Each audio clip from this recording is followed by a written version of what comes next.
Hello, Jai Hind and welcome to my channel general Gyan. This is Hemant Puri.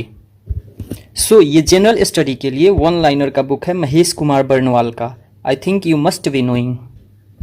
तो first video में मैंने इस बुक का रिव्यू करा था, जिसमें मैंने क्वेश्चंस का पैटर्न दिखाया था, इवन क्वेश्चंस दिखाया था, इसके ऑथेंटिसिटी को बताया था, ठीक है। इवन कि मैंने सब्जेक्ट्स भी दिखाया है, कौन कौन से इसमें सब्जेक्ट्स है। तो अगर आपको ये वीडियो देखना है तो इसी वीडियो के डिस्क्रिप्शन में इसका लिंक मिल जाएगा, उस पर क्लिक करके आप इस बुक के रिव्यू को देख सकते हो।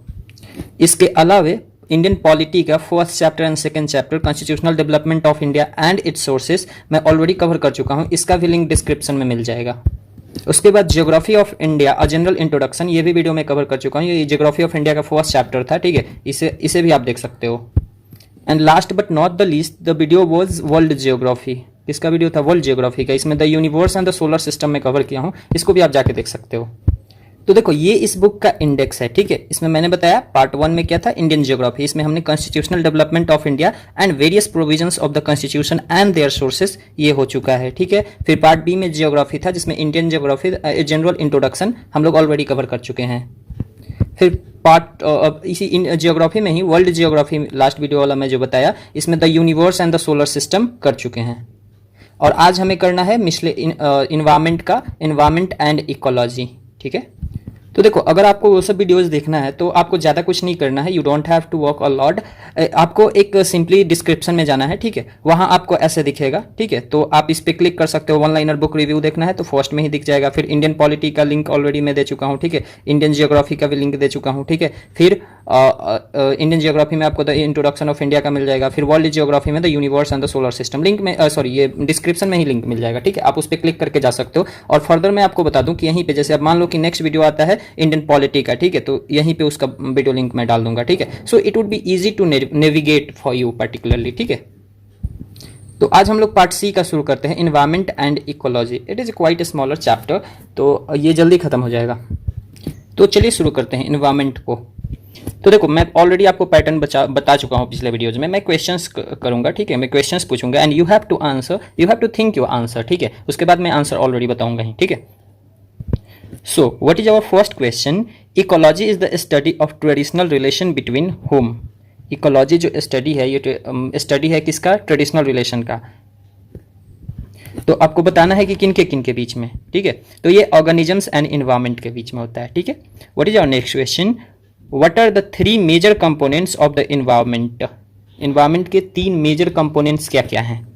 तो ये हो गया क्या? Organic component, organic components, inorganic और physical component and energy component, ठीक है। तो ये 3 मेजर कंपोनेंट्स हैं इन्वायरमेंट के, ठीक है। Who was the first person to use the term ecology? First person कौन थे जिन्होंने इकोलॉजी टर्म को यूज करा था? तो ये कौन थे? अर्नेस्ट हैकल थे। ये 1869 में यूज करे थे इसको, ठीक है। नेक्स्ट क्वेश्चन क्या है? Grasslands, forest and deserts are examples of which ecological system? ये जो ग्रासलैंड्स हैं, फॉरेस्ट हैं, डेजर्ट्स हैं, ये किस इकोलॉजिकल सिस्टम्स के एग्जाम्पल हैं? तो ये क्या है? टेरिस्टेरियल इकोसिस्टम के। किसके हैं? टेरिस्टेरियल इकोसिस्टम के, ठीक है। नेक्स्ट क्वेश्चन है, what describes only the location occupied by the organisms but also its functional role in the community of organisms? आपको आंसर देना है, what describes not only the location occupied by the organism but also its functional role in the community of organisms, ठीक है। तो ये ecological function इसी को कहते हैं। क्या कहते हैं? Ecological function. चलो नेक्स्ट क्वेश्चन क्या है? what type of the flow of energy in an ecosystem? Ecosystem में किस टाइप का फ्लो ऑफ एनर्जी होता है? तो ये यूनिडायरेक्शनल होता है, ठीक है, मतलब एक तरफा होता है। अब देखो, एक रेमोंड लिंडेमैन थे, ठीक है। इन्होंने 10% एनर्जी ट्रांसफर लॉ दिया था, ठीक है, या इसको सिंपली 10% लॉ भी कहते हैं, ठीक है। According to which 10% energy is transferred from one trophic level to the next successive level. Majority of energy is lost during respiration and energy transfer, ठीक है। इसका कंसेप्ट समझो अगर आपको नहीं आता है तो, ठीक है।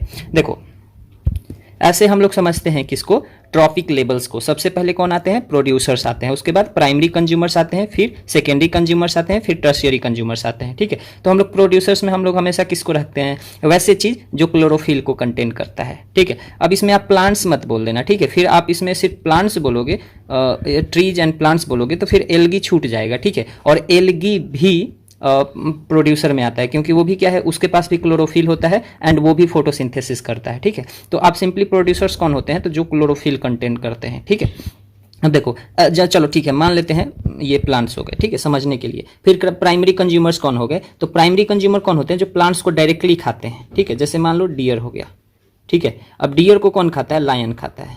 ठीक है, अच्छा लायन को कौन खाता है, मान लो कि मर गया तो इसको वल्चर खा जाएगा। ठीक है, वल्चर खा जाएगा। तो ये टर्शियरी समझ सकते हो। ठीक है, अब देखो क्या होता है कि सनलाइट से, सपोज करो यहाँ सूरज उगा हुआ है और इसका लाइट आ रहा है। ठीक है, तो इसका कहा जाता है इसके पास जो 100% यहाँ से जो एनर्जी निकलता है पृथ्वी तक पहुँचने के लिए, तो यहाँ सिर्फ 10% पहुँचता है। ठीक है, अब इस 10% का मात्र 10% प्लांट्स कंज्यूम करते हैं। ठीक है, मतलब यहाँ से जो 10% एनर्जी आया, इसमें से मान लो समझो यहाँ से 100 kg एनर्जी चला। ठीक है, 100 kg एनर्जी चला, यहाँ पहुँचा तो कितना हुआ, 10 kg आया। ठीक है, इस 10 kg का सिर्फ 10% मीन्स 1 kg प्लांट्स ने कंज्यूम किया। ठीक है, फिर डियर ने इसका कितना, मात्र 10% मीन्स 100 ग्राम इसका एनर्जी कंज्यूम करा। ठीक है, जब लायन ने खाया तो इसने 10 ग्राम एनर्जी कंज्यूम किया। ठीक है, अब वल्चर ने जब लायन को खाया तो इसने 1 ग्राम एनर्जी कंज्यूम किया। ठीक है, तो ऐसे चलता है। ठीक है, तो देख सकते हो इसे ही क्या कहते हैं, 10% एनर्जी ट्रांसफर। ठीक है, और इसको किसने दिया था, तो रेमंड लिंडमैन ने दिया था। ठीक है, और इन्होंने ये भी बताया था कि इसमें जो ये एनर्जी का ट्रांसफर होता है उस समय बहुत ज़्यादा एनर्जी लॉस्ट कर जाती है। तो देख सकते हो यहाँ 9 kg एनर्जी लॉस्ट कर गया था सेकेंडरी कंज्यूमर प्राइमरी कंज्यूमर तक जाते जाते। ठीक है, सॉरी प्रोड्यूसर तक जाते जाते। ठीक है, तो इसे आप समझ सकते हो कि 10% एनर्जी लॉ कौन है। सिंपली आप याद रखना कि 10% एनर्जी ट्रांसफर लॉ ये रेमंड लिंडमैन ने दिया था, और इसमें 10% का एनर्जी ट्रांसफर होता है ईच ट्रॉपिक लेवल पे। ठीक है, चलो नेक्स्ट क्वेश्चन क्या है, what is the pyramid of fauna in terrestrial ecosystem. Terrestrial ecosystem में ये फौना का जो पिरामिड होता है ये क्या होता है, तो ये अपराइट की तरफ होता है। ठीक है, देखो इस पिक्चर को समझो। ठीक है, ये पिरामिड ऑफ नंबर है, ये अपराइट पिरामिड है। ठीक है, सबसे पहले क्या आते हैं, प्रोड्यूसर आते हैं, फिर क्या आते हैं, प्राइमरी कंज्यूमर्स आते हैं। ठीक है, फिर secondary consumer and tertiary consumer. ठीक है, तो ये अपराइट की तरफ जाता है। ठीक है, अब देखो इस सबसे ज़्यादा क्या होते हैं, प्रोड्यूसर्स होते हैं, फिर सबसे ज़्यादा एनर्जी इन्हीं को बनाना है ना। फिर देखो इनके बाद क्या 10% एनर्जी लॉस कर जाएगा, तो प्राइमरी कंज्यूमर को कम होना पड़ेगा। अब इसको जो खाएंगे उनका संख्या कम होना पड़ेगा, क्योंकि यहाँ से भी एनर्जी कम हो जाएगा। ठीक है, तो सेकेंडरी कंज्यूमर आ जाएंगे, और सेकेंडरी कंज्यूमर को जो खाएगा इसके बाद देखो इस लेवल से ऊपर लेवल तक, यहाँ से ऊपर जैसे लेवल तक जाएगा तो 10% एनर्जी लेस हो जाएगा। ठीक है, तो क्या होगा, इसको कम एनर्जी मिलेगा, तो इसलिए ये कम होंगे। ठीक है, तो इसलिए देखते होगे कि लायन जो है ये सब क्या है, सबसे टॉप पे, मतलब सबसे टॉप पे तो ह्यूमन बैठा हुआ है। ठीक है, फिर भी इनकी आबादी रुक नहीं रही है, लेकिन आप समझ सकते हो कि टर्शियरी कंज्यूमर्स जो भी होते हैं इनकी संख्या कम होती है। क्यों होती है, क्योंकि यहाँ एनर्जी का फ्लो बहुत कम होता है। ठीक है, इवेंचुअली घट जाता है। तो इससे समझ सकते हो what is the pyramid of fauna in terrestrial ecosystem. ठीक है, तो ये अपराइट होता है। ठीक है, फिर नेक्स्ट क्वेश्चन क्या है, who introduce the concept of sustainable development. Sustainable development के कंसेप्ट को किसने इंट्रोड्यूस करा था, तो ये किसने करा था, तो ये ब्रंडटलैंड कमीशन ने करा था 1987 में। ठीक है, फिर देखो नेक्स्ट क्वेश्चन क्या है कि which is the most sustainable ecosystem. सबसे ज्यादा सस्टेनेबल इकोसिस्टम कौन सा है, तो ये कौन सा है, ओशन है। ठीक है, देखो तो यही वजह है परहैप्स। ठीक है, कि आप जब जाओगे ओशन में, देखो हम लोगों ने टेरेस्टेरियल में क्या देखा था कि अपराइट पिरामिड बन रहा था। ठीक है, अपराइट बन रहा था, मतलब जो टर्शियरी कंज्यूमर्स थे वो कम होते गए थे। ठीक है, लेकिन यहाँ जो होंगे ना वो ज़्यादा हो जाएंगे। ठीक है, देखो सेकेंडरी कार्निवोर जो होते हैं, ये जैसे बड़े बड़े फिशेस हो गए, ये सबसे टॉप पे होते हैं। ठीक है, और जो यहाँ प्रोड्यूसर्स होते हैं, प्लांट्स होते हैं, एक्वेटिक प्लांट्स जो होते हैं, ये क्या होते हैं, सबसे कम होते हैं। ठीक है, इसको क्या कहते हैं, फाइटोप्लैंक्टन कहते हैं। क्या कहते हैं, फाइटोप्लैंक्टन कहते हैं। ठीक है, यहाँ जो हर्बीवोर होते हैं ये क्या होते हैं, जू प्लैंक्टन होते हैं। ठीक है, और प्राइमरी कार्निवोर जो होते हैं स्मॉल फिशेस होते हैं। ठीक है, तो इसलिए आप देखते होंगे कि एक्वेटिक में जब हम लोग जाते हैं तो फिशेस को ही खाती हैं। क्यों खाती हैं, क्योंकि वो प्रोड्यूसर बहुत कम है, उसके ऊपर डिपेंडेंट ज़्यादा नहीं रहा जा सकता है। ठीक है, तो बड़ी मछलियाँ छोटे मछलियाँ को खा जाती हैं। ठीक है, या फिर उन्होंने अपना ऐसा नेचर डेवलप कर लिया है कि कुछ भी डेड एंड डिकेइंग चीज़ों को भी खा जाएंगे। ठीक है, डेड एंड डिकेइंग चीज़ें कह लो, या फिर आप कह सकते हो सड़े गले चीज़ों को, जो मांस का टुकड़ा होता है या फिर जो बचता है उसको फेंक दिया जाता है एक्वेटिक इकोसिस्टम में, और उसको ये लोग खा जाता है। ठीक है, तो आप बस इसमें इतना याद रखना कि देखो जब हम लोग टेरेस्टेरियल पिरामिड की बात करेंगे तो इसमें अपराइट पिरामिड बनेगा। ठीक है, इसमें क्या बनेगा, अपराइट पिरामिड बनेगा। लेकिन जैसे ही हम लोग आ जाएंगे कि इसमें बायोमास में, सॉरी मैरीन इकोसिस्टम में, तो इसमें क्या हो जाएगा, इसमें उल्टा हो जाएगा। ठीक है, तो इसमें इन्वर्टेड पिरामिड बनेगा। ठीक है, नेक्स्ट क्वेश्चन क्या है हमारा, how many types of ecological pyramids are there. कितने तरह के इकोलॉजिकल पिरामिड्स हैं, ठीक है। तो 3 तरह के हैं। कौन कौन? Pyramids of number, biomass and energy. देखो सबसे पहले हो गया पिरामिड ऑफ नंबर, यहाँ मैं आपको बताया था बायोमास, ठीक है। पिरामिड ऑफ बायोमास यहाँ कैसे हो रहा था, ठीक है। ये देखो टेरेस्टेरियल में था, ग्रासलैंड में था, इसलिए क्या था, हम लोग देख रहे थे टर्शियरी कंज्यूमर्स जो थे ये कम थे, ठीक है, और प्रोड्यूसर्स ज़्यादा थे, ठीक है। लेकिन इसका उल्टा कहाँ हो गया था, यहाँ पे देखोगे मैरीन इकोसिस्टम में उल्टा हो जाता है, ठीक है। तो इसको इन्वर्टेड पिरामिड कहते हैं, ठीक है। चलो नेक्स्ट क्वेश्चन क्या है, which type of organisms are called decomposers in the context of food chain in the ecosystem. Decomposers जो होते हैं वो किस टाइप के ऑर्गेनिजम्स को कहा जाता है? तो ये फंगी एंड बैक्टीरिया होते हैं, ठीक है। फंगी एंड बैक्टीरिया ही डिकम्पोजर्स होते हैं, ठीक है। चलो नेक्स्ट क्वेश्चन क्या है, in which ecosystem is the pyramid of biomass inverted. किस इकोसिस्टम में इन्वर्टेड हो जाता है ये पिरामिड? तो अभी मैंने बताया इन द इक्वेटिक इकोसिस्टम। किस में हो जाता है? इन द इक्वेटिक इकोसिस्टम, ठीक है। चलो नेक्स्ट क्वेश्चन क्या है, what is the rotation of elements called in the ecosystem, ठीक है। एलिमेंट्स का जो रोटेशन होता है इकोसिस्टम में उसको क्या कहते हैं? क्या कहते हैं? तो इसको बायोकेमिकल साइकिल कहते हैं। क्या कहते हैं? सॉरी, बायोजियोकेमिकल साइकिल कहते हैं। क्या कहते हैं? बायोजियोकेमिकल साइकिल कहते हैं, ठीक है। नेक्स्ट क्वेश्चन क्या है, what are the major primary producers of organisms in marine ecosystem, ठीक है। क्या है? What are the major primary producer. Major primary producers कौन कौन से हैं पर्टिकुलरली मरीन इकोसिस्टम में देखा जाए तो इसको क्या कहते हैं? फाइटोप्लैंक्टन। अभी मैं थोड़ी देर पहले बताया था, इधर देखो यहाँ जो प्रोड्यूसर्स थे इनको क्या कहते थे? फाइटोप्लैंक्टन, ठीक है। अच्छा, eight which level of food chain, next question क्या है, eight which level of food chain do the herbivores और द प्राइमरी कंज्यूमर एग्जिस्ट, ठीक है। फूड चेन के किस लेवल पे हर्बीवोर जो होते हैं या प्राइमरी कंज्यूमर ये एग्जिस्ट करते हैं, ठीक है। तो सेकंड पे, ठीक है,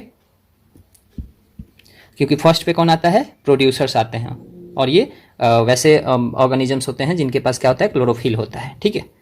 चलो नेक्स्ट क्वेश्चन क्या है, what is considered to be the major source of energy for the ecosystem. Major source of energy किसको कहते हैं? तो ये सोलर रेडिएशन या सनलाइट जो आता है उसे ही कहते हैं, ठीक है। इवन कि ये ओनली सोर्स आप इसे कह सकते हैं, only source of energy on the earth है, ठीक है। क्यों ओनली सोर्स है? क्योंकि लाइट एनर्जी आता है, इसको क्लोरोफिल होता है, ये क्या करता है? इसको केमिकल एनर्जी में कन्वर्ट कर देता है, और इवेंचुअली वही केमिकल एनर्जी इधर से उधर घूमते रहता है, ठीक है। तो हम लोग क्या कह सकते हैं कि ये one of the only source है, ठीक है, only source of energy on the earth है, ठीक है। अब देखो अगर हम लोग यहां देखें इकोसिस्टम को, तो इसमें बायोटिक कंपोनेंट्स होते हैं और एबायोटिक कंपोनेंट्स होते हैं, ठीक है। अब देखो बायोटिक कंपोनेंट्स कौन कौन से होते हैं? तो ऑर्गेनिक मैटर और लिविंग थिंग्स हो गया, ठीक है। और कौन क्या क्या हो जाएगा? ह्यूमन है, एनिमल्स है, जू है, प्लैंक्टन है, फोटोप्लैंक्टन है, ये सब क्या है? सब बायोटिक कंटेंट है, ठीक है। इसमें कौन कौन आते हैं? तो प्रोड्यूसर्स है, कंज्यूमर्स है, डिकम्पोजर्स है एंड डेट्रीवोर्स है, ठीक है। अच्छा, अब एबायोटिक कंपोनेंट में क्या आ जाएगा? क्लाइमेट है, ठीक है, ये एयर है, वाटर है, जो भी है, ठीक है, नॉन लिविंग थिंग्स है, सनलाइट है, टेम्परेचर है, न्यूट्रिएंट्स है, लैंड्स है, वाटर है, ये क्या है? एबायोटिक कंपोनेंट्स है, ठीक है। तो आप सिंपली ये ध्यान में रखो कि जो ये इकोसिस्टम है, ठीक है, इसमें बायोटिक कंपोनेंट्स हैं, एबायोटिक कंपोनेंट्स हैं। बायोटिक कंपोनेंट्स आप समझ सकते हो, ठीक है, और जितने भी ऑर्गेनिजम्स हैं, ठीक है, ऑर्गेनिक मैटर जितने भी हैं, ठीक है, या फिर लिविंग थिंग्स हैं, इसमें ह्यूमंस आएंगे, एनिमल्स आएंगे, जू होगा, प्लैंक्टन होगा, ठीक है, फिर फोटोप्लैंक्टन होगा। इसमें प्रोड्यूसर्स आ जाते हैं, प्लांट, ये भी तो एक ऑर्गेनिज्म है, कंज्यूमर्स कोई ना कोई ऑर्गेनिज्म ही होगा, ठीक है, decomposers, fungi and bacteria and डेट्रिटिवोर्स हो गया, ठीक है। जबकि एबायोटिक कंपोनेंट में क्या जाएगा? क्लाइमेट है, नॉन लिविंग थिंग्स है, सनलाइट है, टेम्परेचर है, न्यूट्रिएंट्स है, लैंड है, वाटर है, ये सब क्या है? एबायोटिक कंपोनेंट है, ठीक है। अच्छा, आप देख सकते हो British ecologist A G Tansley first use the term ecosystem in 1935। तो आपसे क्वेश्चन पूछा जा सकता है कि who use the term ecosystem for the first time. तो ये कौन थे? एजी ट्रांसले थे, ठीक है। देखो तो इस चैप्टर में इतना ही था। जब हम लोग next time environment and ecology करेंगे तो इसमें हम लोग करेंगे क्या? बायोम एंड बायोस्फीयर को, ठीक है। तो हम लोग देखो हम लोग एकदम थोरोली कवर कर रहे हैं कि कुछ भी ना छूटे, ठीक है। एंड देखो this is the best method of study, because क्यों? देखो आपके पास बहुत सारे वीडियोज पड़े होंगे जो कहीं से क्वेश्चन तो उठा के 4 क्वेश्चन इधर से, 4 क्वेश्चन इधर से, 4 क्वेश्चन इधर से, लेकिन क्या पता है आपको क्या कि वही क्वेश्चन आएगा? लेकिन आप जब थोरोली पढ़े हो तो एटलीस्ट आप अपना लॉजिकल माइंड भी कहीं कहीं अप्लाई करके क्वेश्चन को सॉल्व कर सकते हो, अगर इससे क्वेश्चन नहीं आया तो। ठीक है, तो देखो ये सब जो बिगिनर्स होते हैं ना, पर्टिकुलरली जो स्टार्ट करते हैं न्यू प्रिपरेशन को, उन्हें लगता है चलो ठीक है 100 क्वेश्चन प्रैक्टिस कर लिया, 1000 क्वेश्चन प्रैक्टिस कर लिया और एग्जाम में बढ़िया क्वेश्चन अटैम्प्ट करके आ जाएंगे। तो देखो ऐसा होता नहीं है। Eventually you have to go thoroughly and you have to do thorough study. ठीक है, तो देखो this is the best method I can say, because I have also gone through those methods, so I have a good experience of those things. तो देखो आप have a good trust and maintain your focus particularly. ठीक है, अगर वक्त दे रहे हो तो बढ़िया से दो। तो देखो मैंने ऑलरेडी इंडियन पॉलिटी कर दिया, ज्योग्राफी कर दिया, इसमें हम लोगों ने 2 चैप्टर कर लिया, इसमें 1 चैप्टर कर लिया। ठीक है, फिर वर्ल्ड ज्योग्राफी में 1 चैप्टर हो गया और इन्वायरमेंट में 1 चैप्टर हो गया। ठीक है, नेक्स्ट वीडियो में हम लोग करेंगे हिस्ट्री एट अ गैलेंस, जिसमें हम लोग देखेंगे हिस्ट्री ऑफ एंशिएंट इंडिया। ठीक है, जिसमें historical sources of Indian ancient India देखेंगे। इससे बहुत सारा क्वेश्चंस पूछे जाते हैं। ठीक है, तो फिलहाल इस वीडियो में इतना ही था। तब तक आप अपना ध्यान रखिए। वीडियो को आप अपने फ्रेंड्स के साथ शेयर कर सकते हैं, those who are preparing particularly from English medium. देखो इसमें जरूरी नहीं है इंग्लिश मीडियम से। ठीक है, I am also pronouncing the things in Hindi too. ठीक है, तो हिंदी वाले भी कर सकते हैं, देयर इज नो डाउट। और देखो इंग्लिश इतना भारी भी नहीं है, ठीक है, जितना जनरली इसको कंसीडर किया जाता है। ठीक है, so you can manage I think. तो आप इसे शेयर कर सकते हैं, चैनल को सब्सक्राइब कर लीजिए। मिलते हैं अगले वीडियो में, तब तक आप अपना ध्यान रखिए। जय हिंद।